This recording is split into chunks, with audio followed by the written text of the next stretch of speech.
Hello everyone, welcome to my YouTube channel.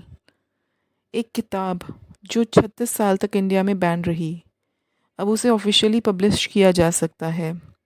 Salman Rushdie की the satanic versus, जो एक समय कंट्रोवर्सी का बड़ा मुद्दा थी, अब इंडिया में फिर से लीगल हो चुकी है।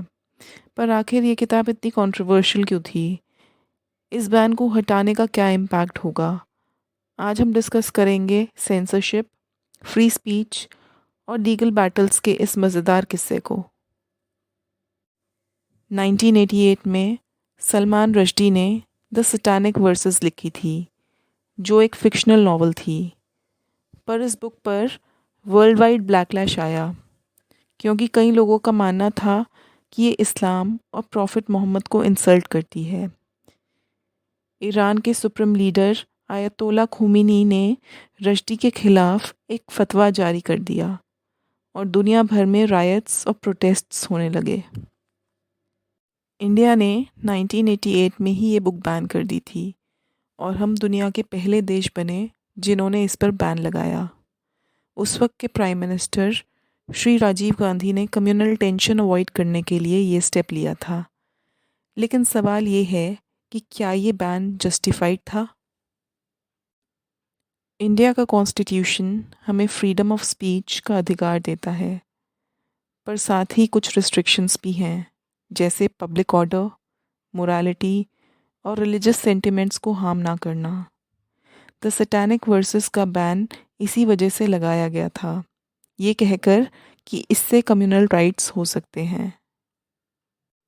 ऐसा पहली बार नहीं हुआ है। इंडिया में पहले भी कंट्रोवर्शियल बुक्स बैन हो चुकी हैं, लेकिन जब भी एक डेमोक्रेटिक देश में बुक्स बैन होती हैं तो freedom of speech versus religious sentiments का डिबेट शुरू हो जाता है। आप क्या सोचते हैं? कमेंट सेक्शन में ज़रूर बताएं। अब सवाल ये है कि why was the ban lifted in 2024? 2024 में एक इंडियन पब्लिशर ने बॉम्बे हाई कोर्ट में पिटिशन फाइल की कि अब इस बुक का बैन अनकॉन्स्टिट्यूशनल है।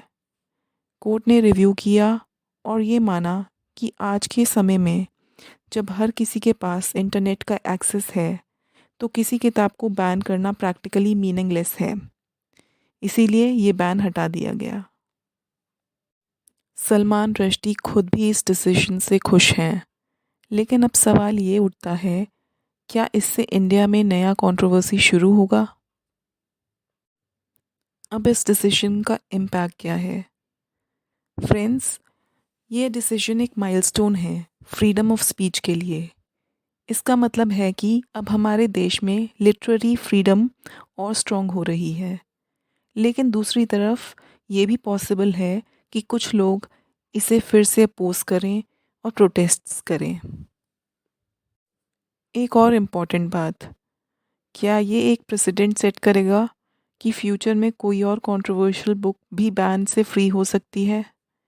क्या इंडिया में सेंसरशिप लॉज चेंज होने वाले हैं? आपको क्या लगता है, क्या द सैटेनिक वर्सेस का बैन हटाना सही डिसीजन था? क्या फ्रीडम ऑफ स्पीच हर हाल में प्रोटेक्ट होनी चाहिए, या रिलीजियस सेंटिमेंट्स की रिस्पेक्ट में सेंसरशिप ज़रूरी है?